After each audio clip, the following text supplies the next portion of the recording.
दोस्तों, उत्तर प्रदेश विधानसभा 403 सीटों पर चुनाव खत्म होने के बाद अब अगले ही दिन चुनाव का परिणाम आने वाला है। इसी बीच उत्तर प्रदेश में अगली सरकार बनाने का मुकाबला तेजी से दो पार्टियों के बीच सीधे मुकाबले में बदल चुका है।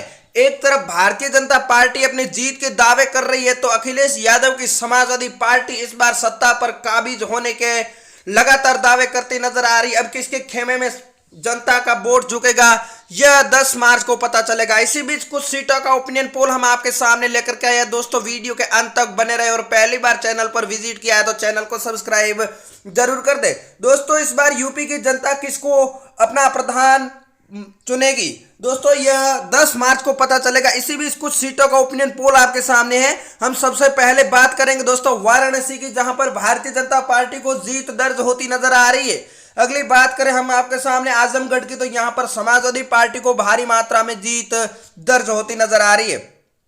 गाजीपुर की बात करें तो यहां पर भी समाजवादी पार्टी की साइकिल की रफ्तार के आगे सभी पार्टियां पीछे रह चुकी है। अगली बात करेंगे जौनपुर की, तो यहां पर भी समाजवादी पार्टी को जीत दर्ज होती नजर आ रही है। अगली बात करें मिर्जापुर की, तो यहां पर भारतीय जनता पार्टी का कमल खिलता नजर आ रहा है। और बात करें चंदौली की, तो यहां पर समाजवादी पार्टी को जीत दर्ज होती बताई जा रही है। अयोध्या की बात करें तो यहां पर भारतीय जनता पार्टी का कमल खिलता नजर आ रहा है, बाकी सभी पार्टियां यहां पीछे नजर आ रही है। अगली बात करेंगे साथियों गोंडा जिले की, तो यहां पर समाजवादी पार्टी के खाते में जीत दर्ज होती नजर आ रही है।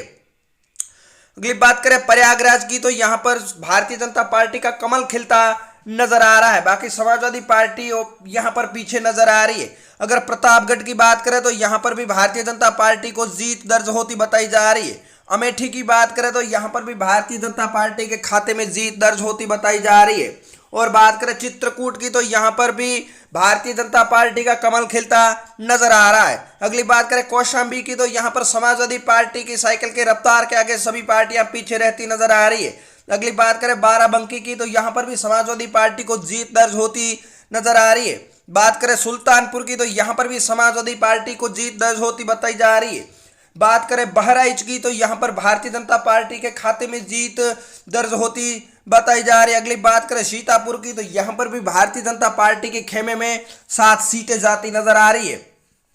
और अगली बात करें अगर एटा की, तो यहां पर दोनों पार्टियों के बीच कड़ा मुकाबला देखने को मिलेगा। भारतीय जनता पार्टी और समाजवादी पार्टी के बीच कड़ी टक्कर देखने को मिल रही है। अगली बात करें गोरखपुर की, तो यहां पर भारतीय जनता पार्टी को जीत दर्ज होती नजर आ रही है। अगर लखनऊ की बात करें तो यहां पर भारी उलटफेर होता नजर आ रहा है, यहां पर समाजवादी पार्टी के खाते में जीत दर्ज होती नजर आ रही है। औरैया की बात करें तो यहां पर भारतीय जनता पार्टी का कमल खिलता हुआ नजर आ रहा है। तो अगली बात करें जालौन की, तो यहां पर भी भारतीय जनता पार्टी को जीत दर्ज होती नजर आ रही है। बागपत की बात करें तो यहां पर समाजवादी पार्टी के खाते में जीत जाती नजर आ रही है। और बात करें कानपुर नगर की, तो यहां पर भारतीय जनता पार्टी का कमल खिलता हुआ नजर आ रहा है। अगली बात करें बलिया की, तो यहां पर समाजवादी पार्टी यानी अखिलेश यादव को जीत दर्ज होती नजर आ रही है। कुशीनगर की बात करें तो यहां पर भारतीय जनता पार्टी का कमल खिलता हुआ नजर आ रहा है। रायबरेली की बात करें तो यहां पर भारतीय जनता पार्टी को जीत दर्ज होती नजर आ रही है। अगर बिजनौर की बात करें तो यहां पर चुनावी पंडितों का कहना है कि भारतीय जनता पार्टी के खाते में जीत दर्ज होगी। सहारनपुर की बात करें तो यहां पर समाजवादी पार्टी के खेमे में जीत चली जा रही है। और फतेहपुर की बात करें तो यहां पर भी भविष्यवाणी यही कह रही है कि भारतीय जनता पार्टी से समाजवादी पार्टी आगे निकल चुकी है। मुरादाबाद की बात करें तो यहां पर भी यही भविष्यवाणी चल रही है कि समाजवादी पार्टी को जीत दर्ज होगी। अगली बात करें बरेली की, तो यहां पर भारतीय जनता पार्टी के खेमे में जीत दर्ज होती बताई जा रही। संभल की बात करें तो यहां पर समाजवादी पार्टी के खेमे में ज्यादा सीटें जाती नजर आ रही है। हरदोई की बात करें तो यहां पर भारतीय जनता पार्टी यानी योगी आदित्यनाथ का कब्जा होता नजर आ रहा है। उन्नाव की बात करें तो यहां पर 2 सीटें 2 की 2 समाजवादी पार्टी के खाते में चली जा रही है। लखीमपुर की बात करें तो यहां पर भारतीय जनता पार्टी को जीत दर्ज होती बताई जा रही है। मेरठ की बात करें तो यहां पर भी भारतीय जनता पार्टी के खाते में जीत दर्ज होती बताई जा रही है। अगली बात करें साथियों अंबेडकर नगर की, तो यहां पर भी समाजवादी पार्टी को जीत दर्ज हो रही है, क्योंकि यहां पर भारी उलटफेर देखने को मिल रहा है 2022 के चुनाव में। दोस्तों, आपकी क्या राय है वो भी कमेंट सेक्शन में जरूर दे और पहली बार चैनल पर विजिट किया तो चैनल को सब्सक्राइब भी जरूर कर दे। अमरोह की बात करें तो यहां पर भी समाजवादी पार्टी को जीत दर्ज होती नजर आ रही है। गाजियाबाद की बात करें तो यहां पर समाजवादी पार्टी के खाते में 3 सीटें जा रही है 5 में से, और 2 सीटें भारतीय जनता पार्टी को मिल रही है। बदायूं की बात करें तो यहां पर भी भारतीय जनता पार्टी और समाजवादी पार्टी के बीच कड़ी टक्कर देखने को मिल रही है। और अगली बात करें फिरोजाबाद की तो यहां पर भी समाजवादी पार्टी का ग्राफ बढ़ चुका है, यानी जीत दर्ज हो रही है। अगर बात करें आगरा की तो यहां पर भारतीय जनता पार्टी को जीत दर्ज होती नजर आ रही है। मुजफ्फरनगर की बात करें तो समाजवादी पार्टी के खाते में जीत दर्ज होती नजर आ रही है। शाहजहांपुर में भी समाजवादी पार्टी का दबदबा बढ़ चुका है।